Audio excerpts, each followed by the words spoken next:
Mean they रखा है आपको 5, मोड दे रखा है 2, आपको मीडियन निकालना है, क्या होगा?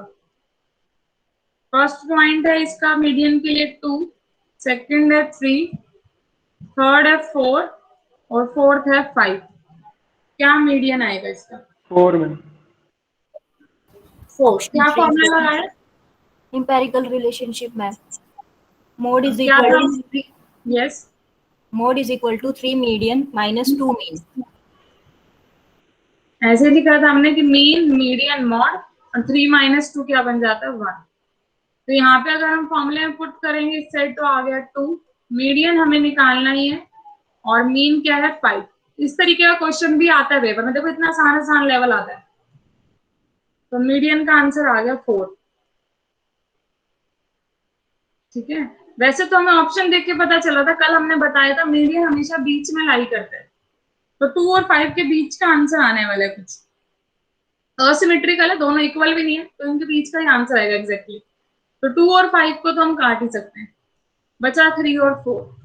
अब इसको जज करना था आपने, तो इसको जज करने के लिए हमारे पास फॉर्मूला है, उसी से करना पड़ेगा हमें। ठीक है, मॉड 2 आया हुआ, उसका मतलब 2 बहुत बार आया हुआ है उस डिस्ट्रीब्यूशन में। मीन 5 आने का मतलब है कि हर एक को इक्वली हम 5 डिस्ट्रीब्यूट कर सकते हैं। कुछ इस तरीके का था आपके पास, तो आपको निकालना था मीडियन। मीडियन क्या आएगा? मिड वैल्यू कौन सी होगी आपके इसके अंदर? ठीक है, तो डाटा को देख के जस्ट एम्पेरिकल रिलेशन से आपने आंसर निकाल दिया। देखो ये सब तो ठीक है जो जो आपने किया है। आज हम एक नया रिलेशनशिप देखेंगे जो किस पे बेस है? ज्योमेट्रिक मीन पे। जैसे आपने अर्थमेटिक मीन किया था, अर्थमेटिक मीन में तो आप सम ऑफ नंबर्स करते हैं देन टोटल नंबर्स करते हैं। ज्योमेट्रिक मीन में आप क्या करते हैं?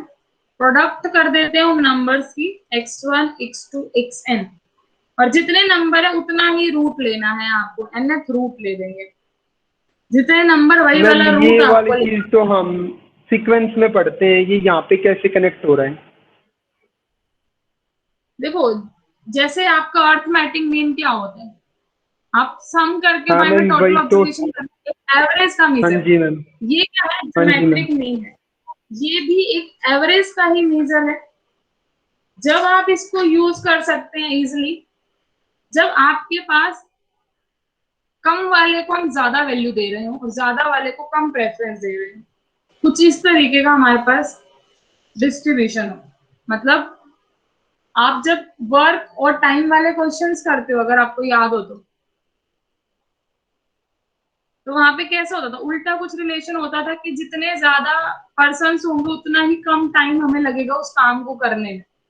एज कंपैरेटिवली अगर 3 बंदे एक काम को कर रहे हैं, 10 दिन में खत्म कर रहे हैं, तो अगर उसी अकॉर्डिंग अगर हम आगे बढ़े, अब हम कह दें कि 6 बंदे हो गए हमारे पास, तो वो काम 5 दिन में खत्म हो जाएगा।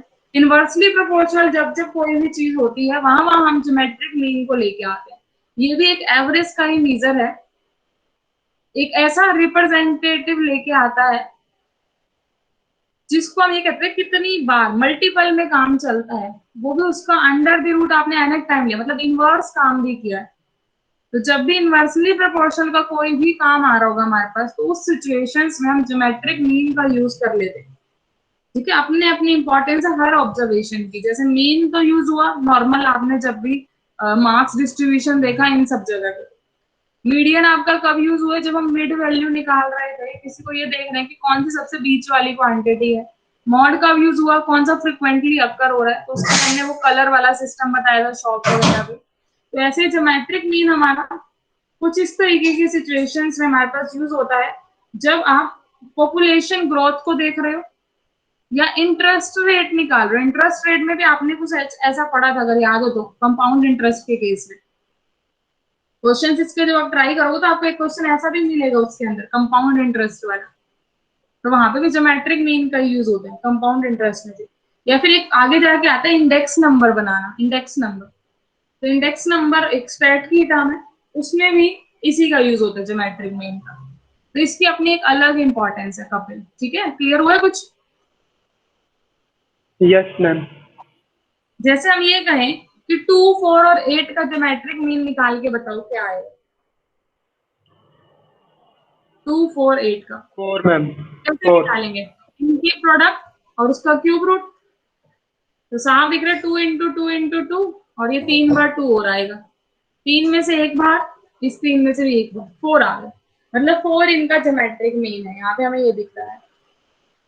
इस क्वेश्चन में तो आसान था निकालना, लेकिन जैसे जैसे मैं नंबर बढ़ाऊंगी, कोई बड़ा नंबर ले लूंगी या फ्रैक्शन में भी ले सकते हैं, तो उसके क्यूब रूट निकालने में मुश्किल आएगी। क्यूब क्यों, nth रूट पे जाना है हमें। तो इन क्वेश्चंस को सॉल्व करने के लिए हम जो यूज करते हैं वो कुछ इस तरीके का फॉर्मूला यूज करते हैं।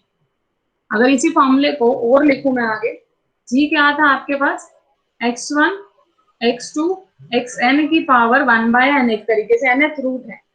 दोनों तरफ अगर हम लॉग ले लें, यहाँ पे भी लॉग जी, इस पे जब आप लॉग अप्लाई करेंगे तो जो पावर होती है वो आगे आ जाएगी, 1/n log x1 into x2 into xn, और जो प्रोडक्ट होती है वो किस में चली जाती है, सम में, log a plus log b, इसी तरीके से जितने भी लॉग है उनका सम। ठीक है, हमें निकालनी थी g की वैल्यू, तो ये तो log g आया। तो g निकालने के लिए हमें एंटी लॉग लेना पड़ेगा दोनों तरफ। तो यहाँ आगे anti log of 1/n summation log xi i1 to n, मतलब जो भी नंबर दे रखे उसका लॉग निकालो, उनका सम करो, उसको n से डिवाइड करो, एक तरीके से उसका एंटी लॉग लो। अगर हम ध्यान से देखें तो ये अर्थमेटिक मीन ही है, लेकिन log x का, यहाँ पे log x by n आया है। अर्थमेटिक मीन पे भी हमने एंटी लॉग लिया है। तो कहीं ना कहीं हम ये कह सकते हैं कि लॉगरिथम ऑफ ज्योमेट्रिक मीन जो होता है, logarithm of geometric mean is the arithmetic mean of logarithm of the given values. क्या बोला, दोबारा से लिख रही हूं मैं, logarithm of geometric mean is equal to arithmetic mean of logarithm of given values, ये हम कह सकते हैं। मतलब है तो अर्थमेटिक मीन ही निकालना और फिर उसका एंटी लॉग लेना, लेकिन यहाँ पे जो मेन प्रॉब्लम आएगी वो आएगी लॉग निकालने की। वहां पे ना तो आपके पास कॉम्पिटिटिव टेस्ट में टाइम रहता है कि आप एक एक करके लॉग की वैल्यू निकालोगे by using log table. Scientific calculator तो अलाउड है ही नहीं, इवन कई बार तो कैलकुलेटर भी अलाउड नहीं करते। ठीक है, तो लॉग निकालना एक अपने आप में लॉग टेबल से भी बड़ा काम है, कई बार मिस्टेक भी हो जाती है। ठीक है, तो इस टाइप के क्वेश्चंस आपके पेपर में अवॉइड किए जाते हैं जब लॉगरिथम लेके आपको कुछ निकालना हो। तो ज्योमेट्रिक मीन के क्वेश्चन कम आते हैं, इसकी थ्योरी पे जरूर आ सकते हैं क्वेश्चन। जैसे यही आ जाए मान लो एक क्वेश्चन बन के, the logarithm of geometric mean is, 4 option आपको दे दिए जाए, arithmetic mean of given value, या log of arithmetic mean of given value, या फिर arithmetic mean of log of given value. इस तरीके से आपको घुमा दिया जाए, तो इस तरीके का थ्योरी आपको क्लियर रहनी चाहिए। ठीक है, तो इसमें भी अगर आप देखो तो काम तो अर्थमेटिक मीन की तरह ही हो रहा है। मतलब जो इसकी मेरिट्स रहेंगी कि सभी डाटा ऑब्जर्वेशन को ये लेता है, एक भी ऑब्जर्वेशन चेंज करोगे तो बात खत्म हो जाएगी। आप किसी भी वैल्यू को बीच में जीरो नहीं ले सकते, क्योंकि जीरो का लॉग डिफाइन नहीं होता। कोई भी वैल्यू आप नेगेटिव नहीं ले सकते, नेगेटिव लोगे तो भी ज्योमेट्रिक मीन इमेजिनरी आ जाएगा, क्योंकि लॉग लेना है। ठीक है, नेगेटिव का भी लॉग नहीं निकलता है, और साथ साथ ज्योमेट्रिक मीन को निकालना इजी नहीं है। ये यूज कहाँ होगा, जहां पे भी इकोनॉमिक टाइप का डाटा आएगा, इकोनॉमिक जहां पे भी स्टडी होगी, जब लार्ज वेट दिया जाएगा स्मॉल ऑब्जर्वेशन को, और स्मॉल वेट दिया जाएगा लार्ज ऑब्जर्वेशन, इस तरीके की सिचुएशन में इसका यूज होगा। तो इतना इंपॉर्टेंट नहीं है, इस पे ज्यादा फोकस ना करके आप जस्ट थ्योरी को समझ के आगे बढ़ सकते हो। चलो एक क्वेश्चन देते हैं, उसको ट्राई करना सब। क्वेश्चन ये है, the geometric mean of 10 observation is equal to 16.2। ये दे रखा है आपको, geometric mean of 10 observation is 16.2। आगे ये है, later discovered that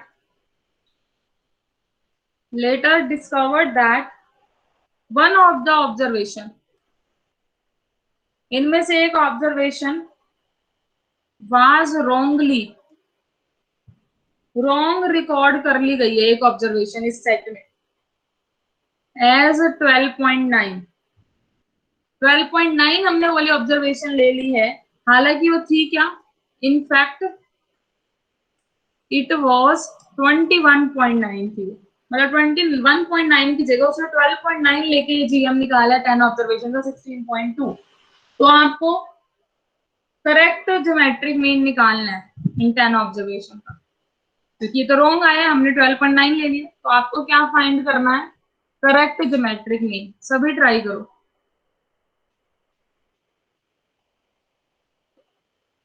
ऑब्जर्वेशन की अगर मैं बात भी करूं तो मान लेते हो 10 ऑब्जर्वेशन जो भी थी, that is x1 x2 x10, ये ऑब्जर्वेशन है। जीएम निकालना है तो इसकी पावर 1/10 प्रोडक्ट करने का आंसर 16.2 है। अब हमें करेक्ट वाला निकालना है। मान लो करेक्ट वाली वैल्यू जो थी, मैंने x1 मेरी रॉन्ग है, x1 मैंने 12.9 यहाँ पे ले रखी, तो करेक्ट x1 डैश मान लो 21.9 है, इसकी जगह पे x1 डैश रख के मुझे आंसर निकालना है।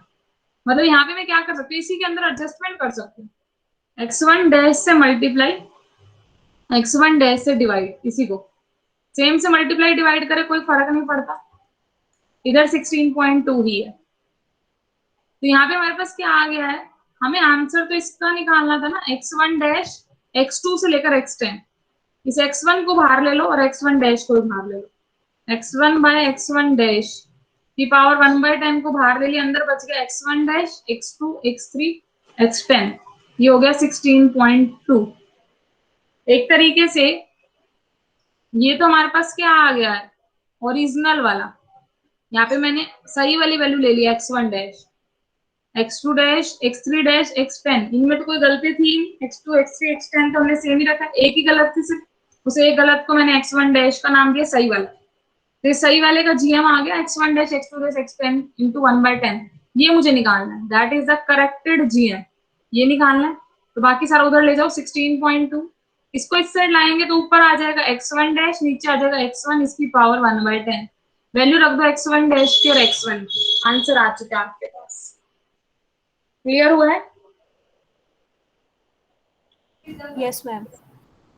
ठीक है, तो और भी कुछ क्वेश्चन है इसके ज्योमेट्रिक में, इतना ही देखो, ऑप्शन में ऐसे ऐसे ऑप्शन भी मिल सकते हैं इतने कॉम्प्लिकेटेड से, ठीक है, वो बाय चांस वाली बात है, मिल भी जाए तो कर लेना, इसको आना चाहिए आपको करना। और भी क्वेश्चन है इसके अंदर, 2 क्वेश्चन और वीके कपूर एस गुप्ता की बुक से, उसको ट्राई करना, ठीक है। नेक्स्ट पे चलते हैं अब हम, नेक्स्ट मेजर जो अभी हम बात कर रहे थे वर्क टाइम वाला, अब एक मेजर और रहता है वेलोसिटी डिस्प्लेसमेंट वाला भी, जो हम स्पीड डिस्टेंस के क्वेश्चन करते हैं उसके बेस एक एवरेज ही निकाली जाती है, वहां पे भी एवरेज स्पीड ही तो निकालते हो वहां पे आप, तो मतलब एवरेज का कुछ और अभी स्किप होता हुआ रहता है हमारे पास। तो उस पे चलते हैं, एक और मेजर है हमारे पास, दैट इज हार्मोनिक मीन। तो हार्मोनिक मीन कैसे निकाला जाता है आपके पास, harmonic mean is the reciprocal of arithmetic mean of reciprocal of all the observation। जितनी भी ऑब्जर्वेशन है x1 x2 xn, क्या करो, उनका पहले तो रेसिप्रोकल कर दो सबका, फिर उनका अर्थमेटिक मीन निकालो, जो आंसर आएगा उसका भी रेसिप्रोकल कर दो, that will be equal to harmonic mean, ये हम कहना चाह रहे हैं। ठीक है, जितनी भी ऑब्जर्वेशन है उनका भी रेसिप्रोकल करके अर्थमेटिक मीन निकाल के उसका भी रेसिप्रोकल वापस से, जैसे कि फॉर एग्जांपल मैम एक बार रिपीट कर दो। हाँ रिपीट करेंगे, 2 4 8 का हार्मोनिक मीन हमें निकालना है मान लो, तो कैसे निकालेंगे, पहले तो इनका भी रेसिप्रोकल कर लो, उसका मीन निकाल दो, मीन ऐसे निकलेगा सम करके, जो ये आंसर आएगा, जो भी आंसर आएगा ये, इसका भी रेसिप्रोकल आपके पास हार्मोनिक मीन बनेगा, मतलब 2 बार रेसिप्रोकल करना है, एक बार ऑब्जर्वेशन का रेसिप्रोकल, जो मीन आएगा फिर उसका भी रेसिप्रोकल। ठीक है, बताओ क्लियर हुआ है कुछ? Yes yes ma'am. मैम। किसी को अभी, चलो इस क्वेश्चन को एक बार अपनी थिंकिंग से सॉल्व करके आप देखो, जरूरी नहीं आप ये वाला फॉर्मूला लगाना, मैं फॉर्मूला लगाने के लिए नहीं कह रही हूँ आपको इस क्वेश्चन में, जस्ट आपको क्वेश्चन को, जैसे आप आज तक रीजनिंग वाले क्वेश्चन सॉल्व करते हैं, एप्टीट्यूड वाले क्वेश्चन आपने सॉल्व किए, ये पार्ट तो सभी ने किया ही होगा आज तक जो पेपर में आता है नेट वाले में। क्वेश्चन ये है, ए cyclist pedals from his house to his college, अपने घर से कॉलेज जा रहा है भाई साइकिल पे, कितनी स्पीड से जा रहा है, at a speed of 10 kilometre per hour, कितनी स्पीड से गया। एंड फिर वापस जो आ रहा है कॉलेज से घर, ठीक है, घर लिख दिया मैंने, यहाँ पे हाउस लिख लेना, वो 15 किलोमीटर पर आवर की स्पीड से आ रहा है। मतलब पहले तो वो 1 घंटे में 10 किलोमीटर कवर कर रहा था, वो 1 घंटे में 15 किलोमीटर कवर कर पा रहा है, इतनी स्पीड उसने कर ली है स्लो। एक तरीके से होता है ना, जाते वक्त तो हम बहुत फुर्ती में जाते हैं, लेकिन जब हम वापस आते हैं तो टाइम ज्यादा लगा देते हैं। यहाँ पे भी कुछ वैसा ही हुआ है। तो आपको ये निकालना है कि उसकी ऑल ओवर मिला के एवरेज स्पीड क्या थी। फाइंड द एवरेज स्पीड, ये आपको निकालना है। मतलब इसके लिए कौन सी एवरेज आप यूज करके एवरेज स्पीड निकाल सकते हैं, एक तो हम स्टेप के पॉइंट ऑफ व्यू से सोचे तो ये क्वेश्चन है। अदरवाइज आप अपना डिस्टेंस स्पीड का फॉर्मूला लगाओ और फिर सॉल्व करो, फिर बताओ क्या आंसर आएगा। तो आप अपने डिस्टेंस स्पीड वाले से भी सॉल्व करो उस फॉर्मूले से।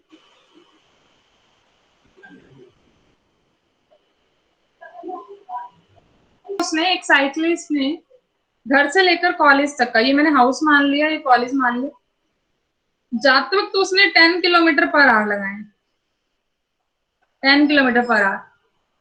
वापिस आते उसने 15 किलोमीटर पर आवर लगाए। तो यहां से अगर मैं देखूं, अगर इससे अगर हम बात करें तो 10 किलोमीटर चला है 1 घंटे में, तो उसके अकॉर्डिंग 1 किलोमीटर उसने कितनी देर में कवर किया होगा।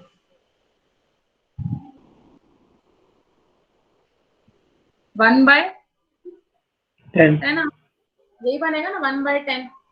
अगर ध्यान से देखें तो हम, अगर 10 किलोमीटर 1 घंटे में हो रहा है तो 1 किलोमीटर तो 1/10 पार्ट ऑफ आवर हो गया ना, एक तरीके से 6 मिनट में 1 किलोमीटर करा, तभी तो 60 मिनट में उसने 10 किलोमीटर कर डाला। यही तो लॉजिक बना। सिमिलरली जब हम वापस की बात कर रहे हैं तो 15 किलोमीटर उसने 1 घंटे में किया पर आवर, तो यहाँ से 1 किलोमीटर कवर करने के 1/15 बन गए एक तरीके से। अब अगर हम बात करें, जितने भी ये डिस्टेंस है, मुझे नहीं पता है कितना डिस्टेंस है, रहेगा तो सेम ही, घर से कॉलेज तक से जाने का और कॉलेज से घर आने का डिस्टेंस क्या अलग अलग हो जाएगा। जहाँ घर है वो तो घर तो वहीं पे रहेगा, जहाँ कॉलेज है कॉलेज वहीं रहेगा आपका, वो तो नहीं हिलने वाला। दोनों के बीच में डिस्टेंस तो इक्वल ही रहने वाला है, चाहे आप घर से कॉलेज जाओ चाहे कॉलेज से घर आओ। तो मैंने मान लिया कि वो डिस्टेंस मेरा x था, मतलब उसको कितने किलोमीटर चलना था, x किलोमीटर चलना था। तो इस वाली स्पीड के हिसाब से x किलोमीटर कवर करने में उसको x/10 आवर लग रहे, और इस वाली स्पीड के हिसाब से उसको कवर करने में x/15 आवर लग रहे हैं टोटल। तो अगर मैं टोटल टाइम देखूं उसने कितना लिया है, उस बंदे ने घर से कॉलेज और कॉलेज से घर आने में टोटल टाइम उसने लिया है x/10 प्लस x/15 आवर्स, इतना टाइम उसने टोटल लगा दिया। तो टोटल टाइम जो भी निकला है आपका, कितना निकल गया ये बता सकते हो? ऐड करने में कितना आ जाएगा? 30 एलसीएम 3x प्लस 2x, कुछ 5x/30 आवर्स आ गया, ये आ गया। ठीक है, मतलब 5/6 भी कर सकते हैं मैडम, x/6 आवर्स आ गया है। ठीक है, तो कितना डिस्टेंस उसने कवर किया, डिस्टेंस कितना, टोटल डिस्टेंस कितना था, ये तो टोटल टाइम हो गया स्कूल, सॉरी होम से कॉलेज और कॉलेज से होम, दोनों का हो गया टोटल टाइम। टोटल डिस्टेंस उसने कवर किया सुबह x जाने का और वापिस x आने का, टोटल 2x उसने डिस्टेंस कवर किया। Total distance is 2x and total time is x/6 hour. तो यहाँ से जब हम टोटल स्पीड निकालना चाह रहे हैं, हम एक तरीके से एवरेज स्पीड निकालना चाह रहे हैं, तो उसकी टोटल स्पीड क्या थी दोनों की मिला के, ये तो निकालना चाह रहे हैं। तो टोटल स्पीड, स्पीड का फॉर्मूला क्या होता है, डिस्टेंस बाय टाइम। यही फॉर्मूला पढ़ा होगा साइंस में आपने, speed is equal to distance by time. तो डिस्टेंस हो गया 2x और टाइम हो गया आपके पास x/6। ठीक है, ऊपर किलोमीटर नीचे आर, तो किलोमीटर पर आर ही बन गया वापस, एक्स से एक्स कैंसिल हो गया, तो आपका आंसर आ गया 12 किलोमीटर पर आवर। यही आंसर आप लोगों ने बताया था। तो ये तो हमारा एक हो गया यूजुअल वे, अगर हम क्वेश्चन को लॉजिकली समझें तो, लॉजिकली अगर हम देखें तो। अब स्टैट के अकॉर्डिंग कई लोग तो क्या सोचते हैं, एवरेज निकालने का मतलब है सीधा अर्थमेटिक मीन निकालो। अगर आप इस केस में अर्थमेटिक मीन निकालते तो आपका आंसर कुछ ये आता, यहाँ था 10 + 15/2 which is equal to 25/2, that is 12.5 kilometre per hour. तो ये भी आपको ऑप्शन में मिलेगा, एक ऑप्शन ये भी पक्का मिलेगा। तो आधे लोग तो यही गलत कर देंगे। एक्चुअली में इस क्वेश्चन में अगर आपने प्रोसीजर समझा हो तो प्रोसीजर क्या हुआ आपका इस क्वेश्चन के अंदर, ध्यान से देखो। एक्स से एक्स तो कैंसिल ही होना लास्ट में जाके, आपने देखा है यहाँ पे डिस्टेंस की वजह से दोनों कैंसिल हो जाएंगे। तो ध्यान से देखे तो हमने रेसिप्रोकल किया है 10 का भी, 15 का भी रेसिप्रोकल किया है। ऊपर रखा है हमने 2, यही तो किया। ये 2 क्या है, इस 2 को अगर मैं नीचे लेके आऊं तो 1/2 बनेगा। तो एक तरीके से इसने रेसिप्रोकल ऑफ ऑब्जर्वेशन किया, उसका मीन निकाला है बाय में 2 करके, और उसका भी रेसिप्रोकल कर दिया, तब आपका आंसर आया, हार्मोनिक मीन ही बना है। तो जब भी एवरेज स्पीड वाले क्वेश्चंस आते हैं आपके पास, तब स्टैटिस्टिक में जो बेस्ट एवरेज रहती है उन क्वेश्चन के लिए, वो रहती है हमारे पास हार्मोनिक मीन वाली रहती है। ये इसके पीछे लॉजिक है आपका, ठीक है। तो जब भी आपके पास क्वेश्चन कुछ इस तरीके के आए, या तो आपके पास वर्क डन पर आवर हो, या फिर प्राइस पर किलोमीटर पर आवर हो, ठीक है। प्राइस में क्या होता है, मनी बाय क्वांटिटी हो जाती है। प्राइस इज इक्वल टू जितनी मनी बाय में क्वांटिटी कितनी है, पर यूनिट का प्राइस आ जाएगा। स्पीड में क्या हो जाता है, डिस्टेंस बाय टाइम हो जाता है। वर्क डन पर आवर में क्या होता है, ऊपर वर्क डन नीचे टाइम टेकन हो जाता है। तो उन सब में हम रेशियो ही निकालते हैं इस तरीके से। तो उन सब सिचुएशन में आपका हार्मोनिक मीन ही यूज होने वाला है। जब भी आपके रेसिप्रोकल ऑफ कर करके हमें फिर ऐड करके फिर काम करना पड़ता है। तो ये किसका प्रोसीजर बना है आपके पास, हार्मोनिक मीन का बना है। तो अगर स्टेट्स वाले से आप ये वाला क्वेश्चन कराते तो डायरेक्ट हार्मोनिक मीन निकालता और शॉर्टकट में आंसर बता देता। और अगर आप क्वेश्चन वैसे किसी रीजनिंग वाले के पास जाएंगे तो पूरा निकालेगा डिस्टेंस स्पीड से और फिर आपको आंसर बताएगा। तो इस केस के अंदर जो एवरेज का बेस्ट मेजर रहता है वो ये वाला रहता है। और भी क्वेश्चन आपके पास बुक में, ट्राई करना उनको, ठीक है। एक मिल्क वाला है, रेट पर लीटर के अकॉर्डिंग है, एवरेज प्राइस निकालना उसके अंदर। तो एवरेज प्राइस की बात आएगी तब भी आप उसी पे जाओगे। तो जब भी इनवर्सली प्रोपोर्शनल रहेगा कोई भी, जैसे इस क्वेश्चन में ध्यान से देखो, स्पीड पे बात चल रही थी क्वेश्चन के अंदर, एवरेज स्पीड क्या है। वैसे भी जब भी आपके पास डिवीजन वाले क्वेश्चन, एवरेज प्राइस पूछ ले, एवरेज स्पीड पूछ ले, एवरेज वर्क डन पूछ ले, तो उन क्वेश्चन में आपको हार्मोनिक मीन पे जाना है। Is it clear? Yes ma'am. ठीक है। तो अब हम इनके बीच में आपको एक रिलेशन बताने वाले हैं। जो 3 मेजर हमने किए आज, अर्थमेटिक मीन तो हम सबसे पहले कर चुके हैं, आज ज्योमेट्रिक मीन किया और हार्मोनिक मीन किया, ठीक है। तो इनके बीच में जो रिलेशन रहता है, रिलेशन ये है कि अर्थमेटिक मीन, चलो आपको दे देते हैं, इनका निकाल के देखिए। एक बार अर्थमेटिक मीन निकालिए, एक बार ज्योमेट्रिक मीन निकालिए, एक बार हार्मोनिक मीन निकालिए, इन 3 ऑब्जर्वेशन, और खुद मुझे बताइए कौन बड़ा है कौन छोटा है।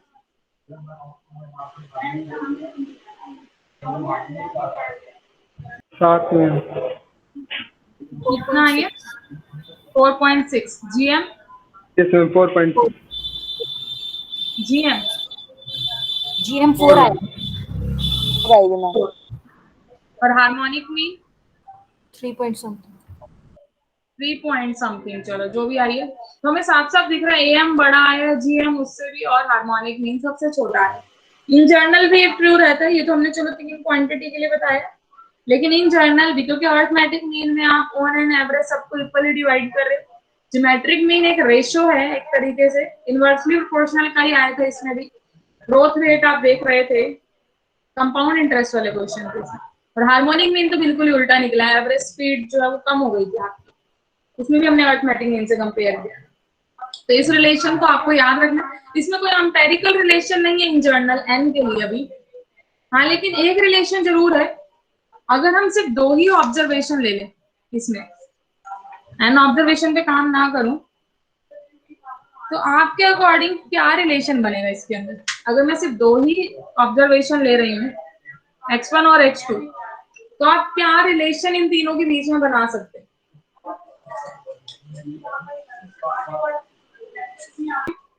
अगर अर्थमेटिक मीन को चलो हम एक बार देख लें, x1 plus x2 by 2, geometric mean होगा x1 इंटू x2 की पावर 1/2, और जो लास्ट है आपके पास वो क्या बना है, 1/x1 प्लस 1/x2, ठीक है ना। इसका भी एक तरीके से रेसिप्रोकल हम कर चुके हैं, ये हार्मोनिक मीन टाइप हो जाता है। तो यहाँ पे हार्मोनिक मीन को अगर मैं लिखने लगूँ 2, एलसीएम लोगे x1 प्लस x2 बाई में x1 इंटू x2, मल्टीप्लाई में बन जाएगा ना नीचे एलसीएम लेने पे, ऊपर यहाँ x2 प्लस x1, ये बन गया।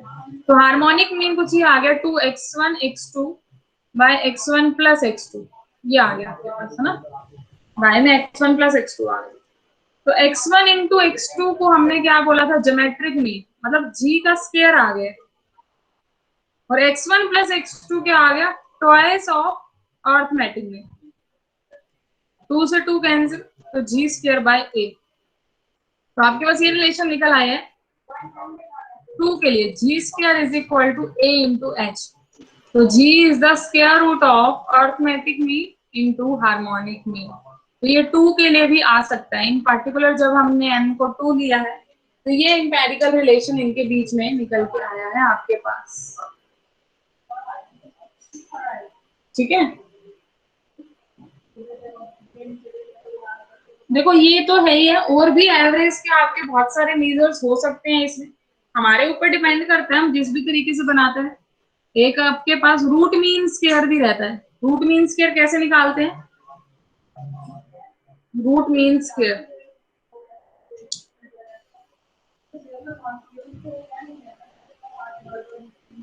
रूट मीन स्क्वायर क्या होता है, जितनी भी ऑब्जर्वेशंस हैं उनका स्क्वायर करो, पहले तो जितनी भी ऑब्जर्वेशन है सबका स्क्वायर करो, उनका मीन निकालो और फिर उसका रूट ले दो।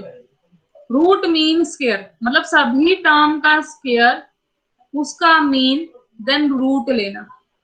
सभी टर्म का स्क्वायर का सम करके मीन ले लिया हमने, फिर उसका भी क्या ले दिया, रूट ले दिया। That is root mean square. तो ये आपके लिए बिल्कुल नया होगा, शायद अभी इतना वाइडली यूज नहीं हुआ। एमडीयू में काफी कॉमन चीजें आती है, ठीक है, इस तरीके की कम मिलती है, लेकिन फिर भी आप जरूर इस टाइप का 1-2 क्वेश्चन कर लेना, ठीक है, ट्राई करना इसको। मीडियन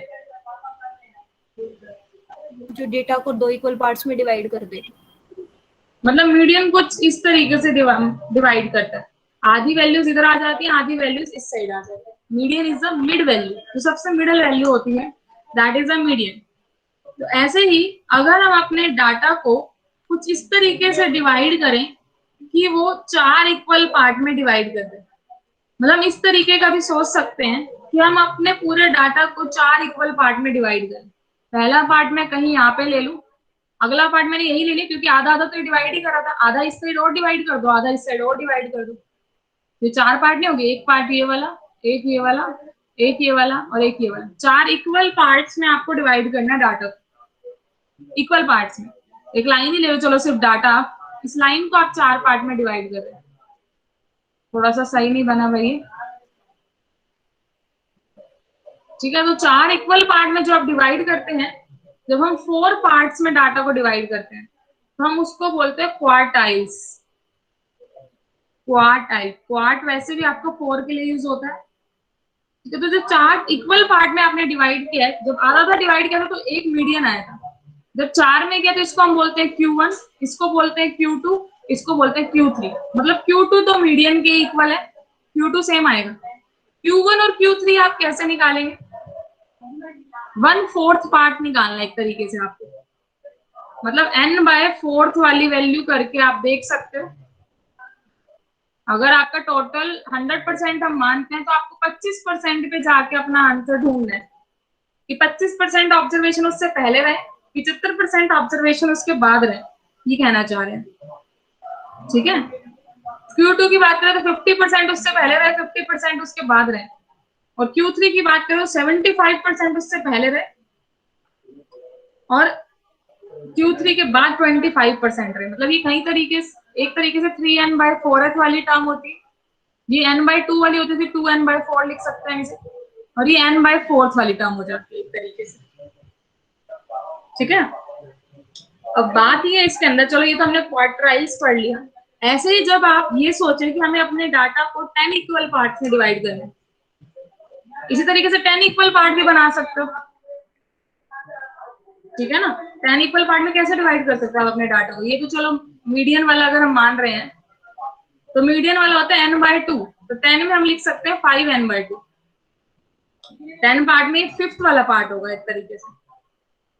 इससे आगे हमें बनाने हैं 4 पार्ट एक तरीके से, और उसके बाद भी हमें लिखने हैं, ठीक है ना। तो इस तरीके से 10 पार्ट में भी आप डिवाइड कर सकते हो। फर्स्ट वाले को आप D1 बोल दोगे, सेकंड वाले को D2, D3, D4, D5, D6, D7, D8, D9 ये बोल सकते हैं आप। 10 पार्ट में D9 तक ही जाएगा, क्योंकि यहीं से तो स्टार्ट करोगे आप, 1 2 3 4 5 6 7 8 9 10 पार्ट हो गए ये वाले, 9 पॉइंट्स 10 पार्ट में डिवाइड करेंगे। तो यहाँ से पहले वाला पार्ट बना आपका n/10, ये 2n/10 एक तरीके से, n/5। तो इस तरीके से आप जाते जाते सारे बना सकते हैं।